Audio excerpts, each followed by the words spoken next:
teman-teman semua, halo, balik lagi di konten terbaru Ruhana Media.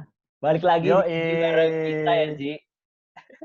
Bener banget Yok. Udah lama banget kita udah nggak bikin konten di Ruhana ya, selama hampir 3 bulanan gak sih 3 kayaknya bulan. kita Kemarin kan terakhir podcast kita kan. Iya, Cuman ini kemarin kita terakhir kan podcast. menawarkan bentuk konsep konten yang baru. Jadi konten kali ini, Ji, kita mau talk show gitu, ya, deep talk juga. Pasti.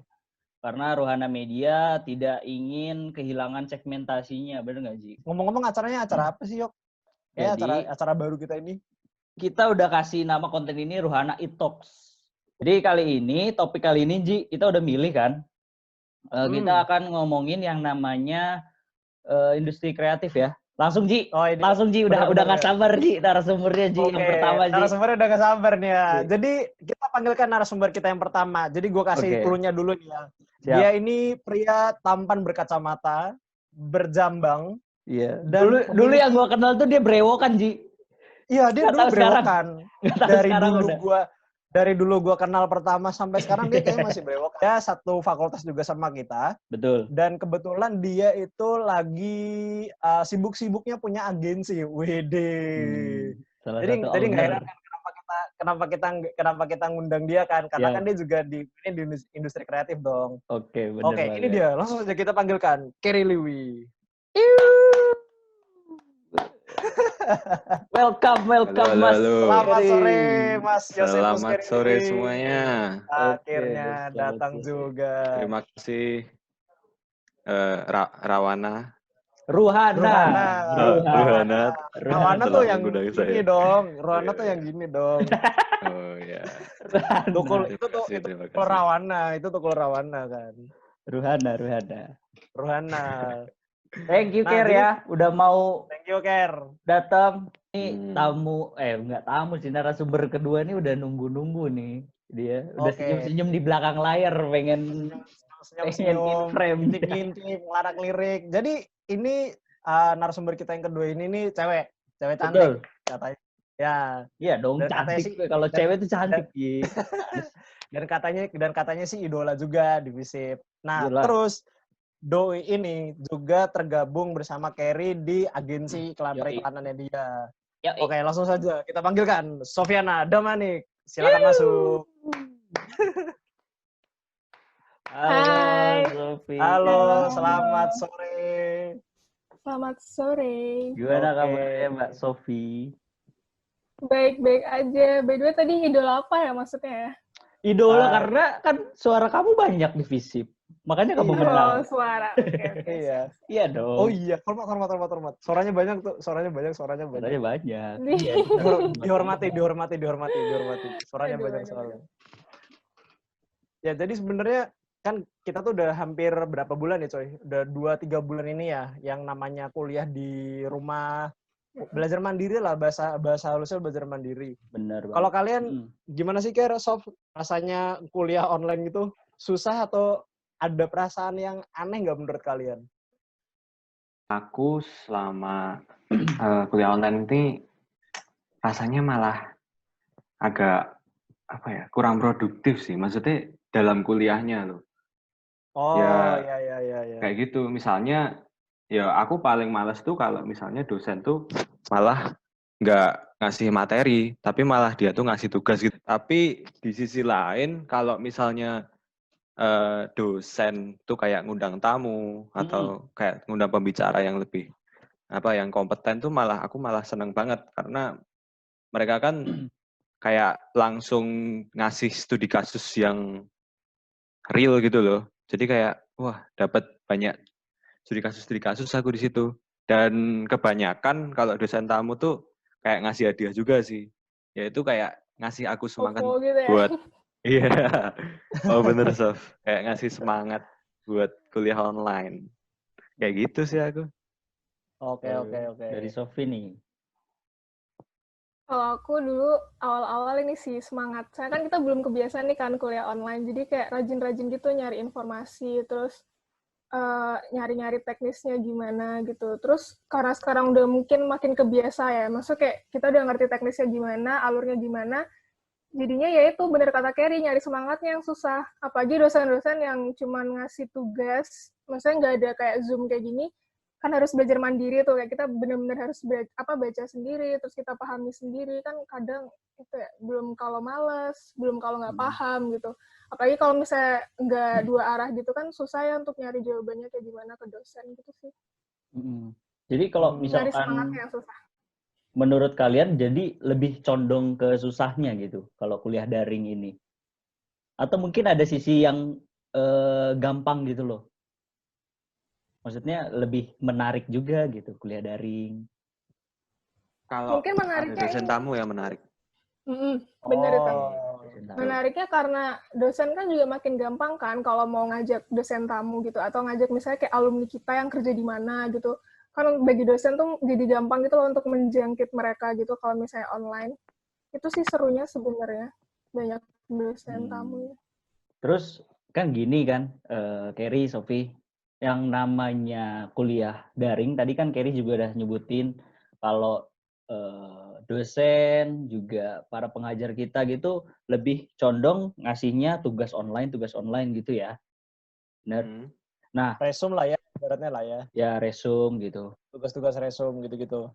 Terus kalian ada denger gak tentang fenomena yang namanya joki tugas? Nah, kalau misalkan pandangan kalian nih kan, pasti kan mereka ini punya panggungnya gitu loh. Di saat tugas, para dosen ini memberikan tugas online gitu, di saat pandemi kayak gini kan ke mahasiswa. Nah, menurut kalian sebagai mahasiswa dan juga salah seorang pelaku industri kreatif, aku nih pengen nanya sebenarnya mereka ini, si joki-joki tugas ini, itu bisa dimasuk dalam klasifikasi industri kreatif nggak? Buat pandangan kalian sebagai pelaku. Iya loh. Karena unik banget ya kalau ada orang yang Iya. akhirnya bisa dapat bisnis tuh dari rasa males lah ibaratnya kan kayak gitu kan. Gimana? Kalau dibilang kreatif sih. Karena dia ngerti Oke. banget kejenuhan mahasiswa kan. Terus dia cari untung dari situ gitu. Oke. Nah, kalau kreatif, cuman Iya. ininya kali ya, value-nya gitu. Value-nya ya gimana. Tapi kalau kreatif, mereka kreatif. Tadi berarti nggak nutup kemungkinan kayak sebenarnya cara cari uangnya tuh bagus, tapi kok gini banget gitu loh maksudnya. Iya nggak sih? Kayak ibaratnya memanfaatkan rasa malas itu kan. Menjual jasa dari rasa malas orang itu kan akhirnya kan. Tapi sebenarnya kenapa mereka bisa bertahan ya karena mahasiswa emang pada malas-malas kan. Kalau aku ya walaupun ilegal, ya walaupun sebenarnya nggak boleh ya sama dosen, itu tetap ya nggak apa-apa menurutku. Soalnya apa ya? Dilihat dari sisi ekonomi aja.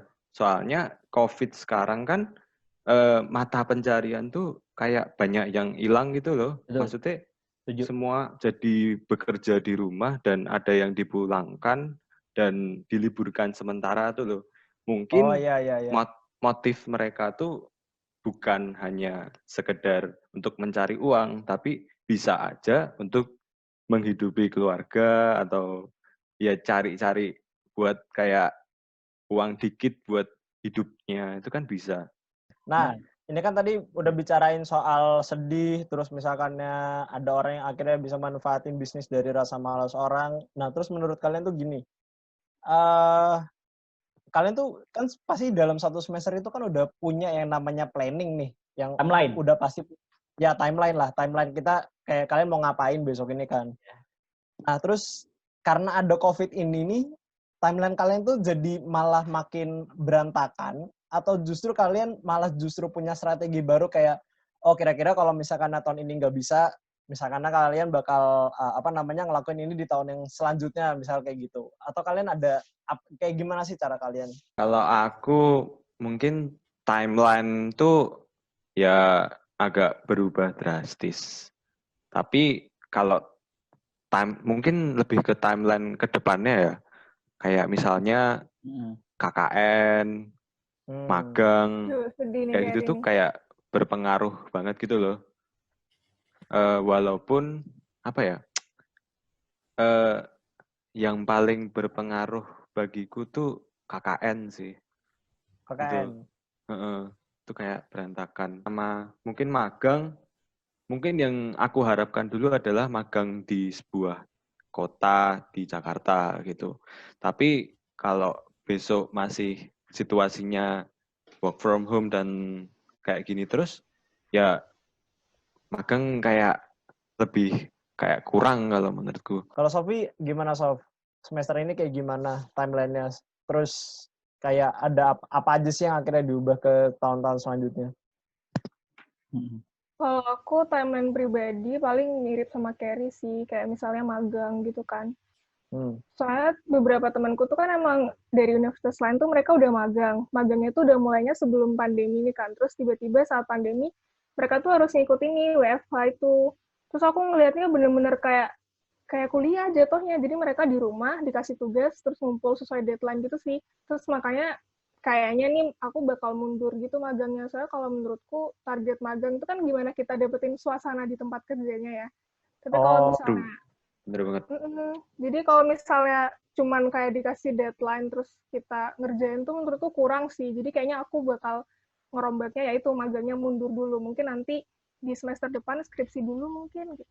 Nah lanjut nih Sof, gimana sih kamu cara mengatur tadi timeline pribadi yang udah kamu rancang dengan program-program himpunan mungkin yang sedikit mangkrak gitu? Kalau himpunan tuh agak ini sih, maksudnya agak riwah waktu di awal kan, karena waktu kita awal surat rektor turun tuh, ini banyak yang bingung di fisiknya sendiri kayak gimana kan. Maksudnya waktu itu kita tuh mau UTS, terus yang angkatan atas tuh bingung cara skripsinya gimana, apalagi kalau physical distancing, maksudnya kan mereka harus keluar untuk penelitian dan lain-lain kan. Cuman kalau akhirnya gara-gara physical distancing ini mereka jadi bingung gimana itu. Terus kalau dari himpunannya, ini sih banyak proker yang akhirnya kita convert, karena kan nggak mungkin kita bikin acara nih. Tapi kita diharuskan untuk bikin acara, jadinya banyak yang kita bikinnya tuh online gitu. Contohnya sih kemarin ini peminatan studi. Kan dulu kita ini nih di apa sih namanya? Aduh jadi lupa. Di audit kan kita milih tuh mau media atau strategis tuh. Oh iya. Kalau ini akhirnya kemarin kita bikinnya online, jadi Parangga sebanyak angkatan itu, satu angkatan. Iya, berapa ya kemarin? Kayak 200-an orang gitu ya angkatan bawah kita, angkatan 18. Jadi sistemnya itu Parangga bikin video dulu kan. Beliau menjelaskan gitu tentang strategis gimana, media gimana, terus diupload ke YouTube. Terus nanti setelah itu adik angkat kita boleh milihnya lewat Google Form. Nah terus gini nih Sob, kan kamu jadi ketua nih, terus kamu juga udah pusing banget kan sama apalagi yang kemarin kayak penjurusan kuliah gitu dan segala macam. Nah ini kita pengen ngobrol soal ini ya, tentang mahasiswa semester 6 yang akan beranjak ke semester 7. Jadi selama kamu jadi ketua tuh kamu sering gak sih ditanyain tentang kesulitan kayak magang besok gimana nih, terus kayak ketentuannya gimana, kebijakannya gimana, terus prodi kayaknya udah ngasih keputusan atau belum, misal kayak gitu. Kamu sering nggak sih ditanyain gitu selama kuliah di rumah kayak gini? Iya, emang banyak banget akhirnya yang nanya tentang teknis, terutama angkatan kita itu bingung soal magang gimana kan. Cuman aku emang udah selalu update sih ke prodi, dan emang sekarang tuh belum ada apa ya, kayak kebijakan khusus gitu loh untuk magang semester depan ini kayak gimana gitu. Sekarang masih nunggu sih.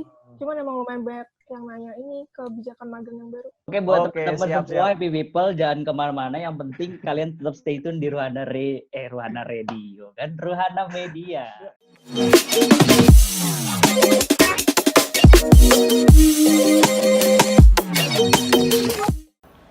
Tuh, masih lama lagi buka puasa.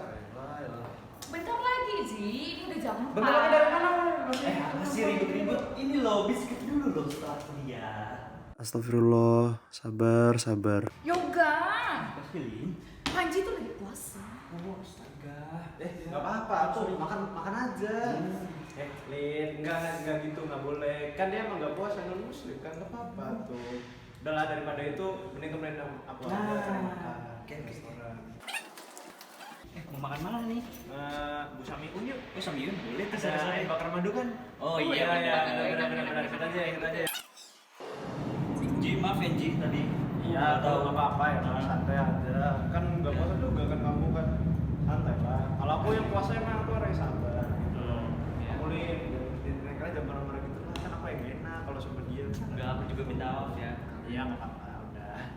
Yuk Samyun yuk Samyun.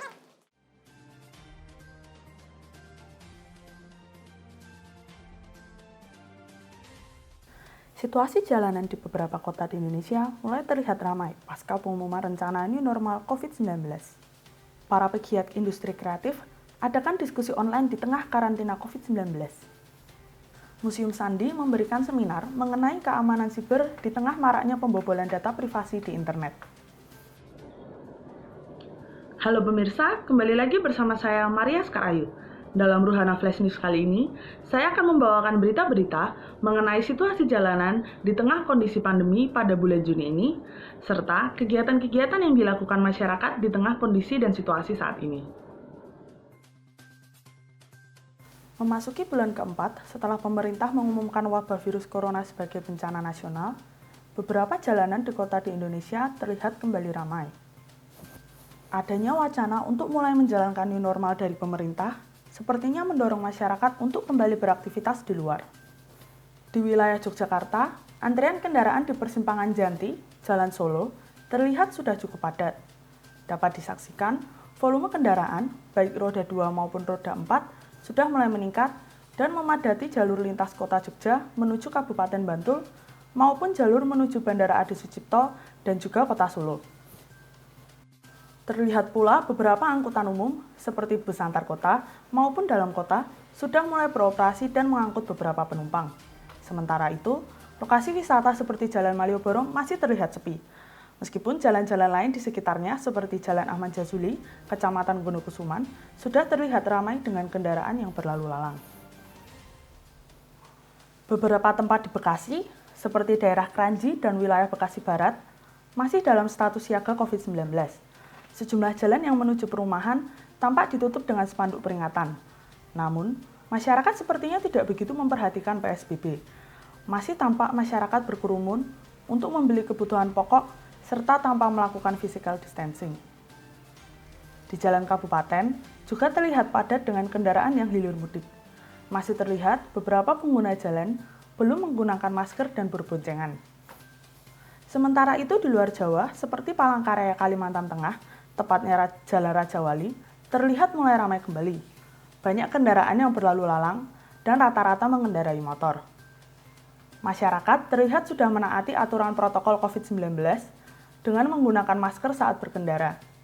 Selain itu, terdapat pos-pos penjagaan oleh polisi yang ditempatkan di pinggir jalan. Kondisi jalan di wilayah Desa Pusat Damai, Kabupaten Sanggau, Kalimantan Barat, juga terpantau ramai lancar, berbeda dengan beberapa hari sebelumnya yang cenderung sepi. Salah satu faktornya adalah adanya pembagian gaji bagi para pekerja sawit dari salah satu PT di daerah Kabupaten Sanggau. Selain ramai dengan kendaraan yang hilir mudik, keadaan jalan juga ramai dengan motor yang diparkirkan nyaris mengenai badan jalan. Berbagai macam cara dilakukan oleh masyarakat dari berbagai kalangan dalam mengisi kegiatan di masa pandemi ini. Salah satunya adalah diskusi antara pegiat industri kreatif.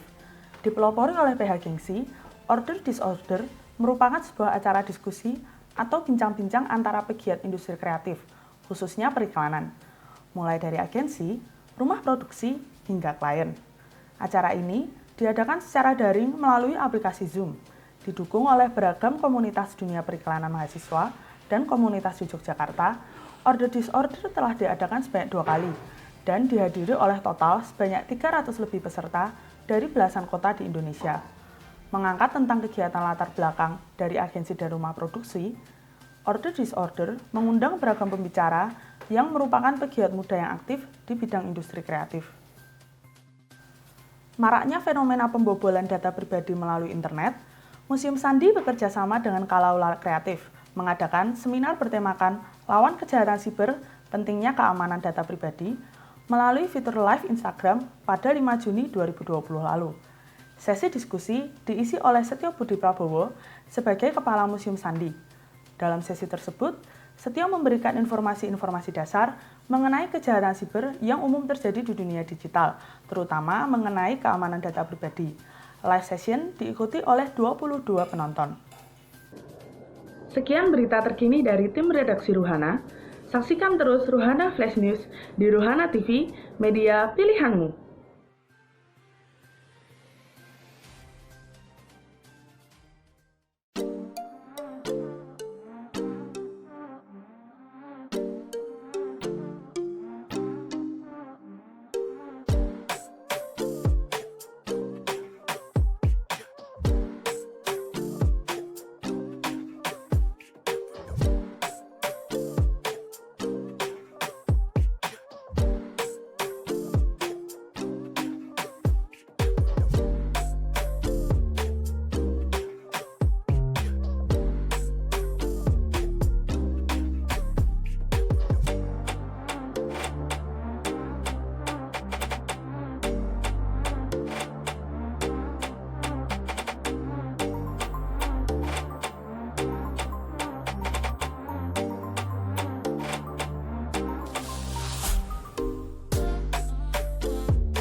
Iklan layanan masyarakat ini diproduksi oleh Ruhana Production.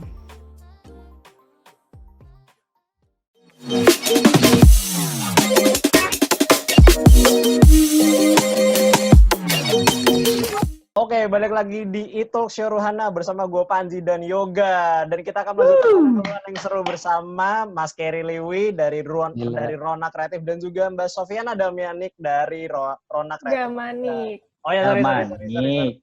Nah, jadi kan tadi kan kita udah bahas ini nih, udah bahas yang namanya sedih karena COVID, terus juga banyak banget planning yang batal akhirnya karena COVID dan lain sebagainya. Nah, sekarang kita masuk ke industri kreatif aja deh mungkin ya. Dari pengalaman-pengalamannya Kerry, dari pengalamannya Sofi juga. Nah, sebenarnya tuh Rona itu idenya tuh mulai dari siapa? Terus juga punya masalah nggak sih awal-awal pas bikin Rona sama kegiatan kampus, sama kehidupan kampus juga? Rona tuh dibentuk pada tanggal 18 November tahun 2018. Itu baru dibentuk. Kalau rancangannya itu udah dari lama. Kan aku, Felix, Surya itu kan masuk Bolam. Terus masa cuma 3 orang, Ker? Ya udahlah tambah 1 lagi. Septian Praja. Terus udah jalan berapa bulan gitu, kan logo Rona itu kayak bintang kan. Nah, itu tuh kan seginya 5 kan ya? Ya, segi 5. Masa cuman berempat, satunya siapa? Nah, akhirnya ngajak Sofi. Nah, terus gini nih, ini menarik kan. Mulai dari ide, akhirnya jadi jalan, terus juga sekarang udah berapa tahun, Ker, Rona, Ker? 1 tahun, mau 2 tahun kalau November besok. Wih, siap, sekut nih. Nah, ngomong-ngomong soal perjalanan nih, sama trekking, kira-kira pesanan udah dari mana aja, Ker, kalau boleh tahu, Ker? Pesanan sejauh ini kebanyakan Jogja. Jogja ya, Mas Ian ya? Jogja, terus yang Sun itu postpone juga, itu dari Jawa Tengah. Oh, Jawa ada Tengah. 1, tapi postpone. Nah, terus nih, ini dari tadi kan Sofi kita kacangin nih, ya kan, Carrie aja terus yang kita tanyain kan. Nah, gini Sof, ada nggak sih pengalaman unik lah selama ada di Rona? Berasalnya tuh beda gitu loh, kalau misalnya kayak Carrie, Surya, Felix, sama Septi tuh kan mereka bener-bener dari industri kreatif gitu kan. Kayak misalnya mereka ikut bohlam lah, atau enggak si Septi suka foto-foto lah. Jadi istilahnya tuh mereka udah punya fondasi kreatifnya sendiri gitu loh. Nah, ketika aku masuk nih, susahnya di situ. Karena kan aku nggak berasal dari industri kreatif. Jadi kayak masih perlu banyak belajar banget gitu. Sering dibilang lemot, karena aku kadang nggak paham memang mereka ngomong apa gitu kan. Nggak bilang ya, Sof ya. Nggak bilang. Lo, ini jangan ada perpecahan dulu. Kita sharing-sharing aja. Siap. Kita sharing-sharing. Nah kan gini teman-teman nih, Rona itu udah punya langkah-langkah preventif belum sih sebelumnya untuk mandang si pandemi ini secara bisnis, dan kira-kira apa sih resep kalian untuk bisa bertahan di industri kreatif bersama dengan pandemi ini? Dari aku dan teman-teman, ya mungkin Sofi juga sih, kita mandangnya tuh oke, banyak project yang postpone, dan mau nggak mau kan kita ya harus tetap berkarya tuh. Maksudnya tetap kita mengandalkan ya kita berkarya, siapa tahu nanti orang-orang bakal melihat karya kita dan akhirnya tertarik gitu loh. Berarti gitu maksudnya Ker, tingkat produktivitas kalian tuh sebelum dan sesudah adanya pandemi ini sama aja, atau justru sekarang tuh kalian lebih giat-giat untuk membuka diri gitu istilahnya? Menurun sih. Menurun ya? Ya gara-gara emang nggak ada project kan. Tapi mau nggak mau kita juga harus buat project gitu loh, buat diri kita sendiri dulu. Kayak kita membentuk value Ronanya dulu untuk saat ini, baru nanti kita buka keluar kayak gitu. Koordinasi internal kalian tuh gimana? Kita kan udah ada planning tuh, sebuah gerakan gitu, namanya Pancarona itu. Nah itu kan kayaknya juga kita udah planning dari lama sih, tapi kayaknya itu bakal berguna gitu loh buat selama WFH ini. Kayak gitu sih. Oke, nggak kerasa mungkin ini jadi pertanyaan terakhir ya yang bisa kita bawain di acara e-talk show pada hari ini. Kalimat terakhir dari coba motivasi atau kalimat quotes dari kedua narasumber. Intinya selama masa ini do something sih.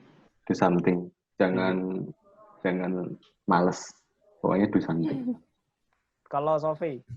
Kalau dari aku intinya di masa sulit ini, benar sih kata Carrie do something, tapi jangan sampai kita jadiin itu buat ajang saling produktif gitu loh. Maksudnya kita harus ngerti diri kita juga, kalau misalnya kita udah capek ya udah gitu. Kalau menurutku ini bisa jadi long pause juga buat istirahatin diri kita gitu. Siap. Oke. Sekian dari Ruhana e-talks. Oke. Gue Yoga dan bersama rekan saya Thomas Panji pastinya. Saksikan terus e-talk show Ruhana, media pilihanmu. Stay tune terus dan sampai jumpa.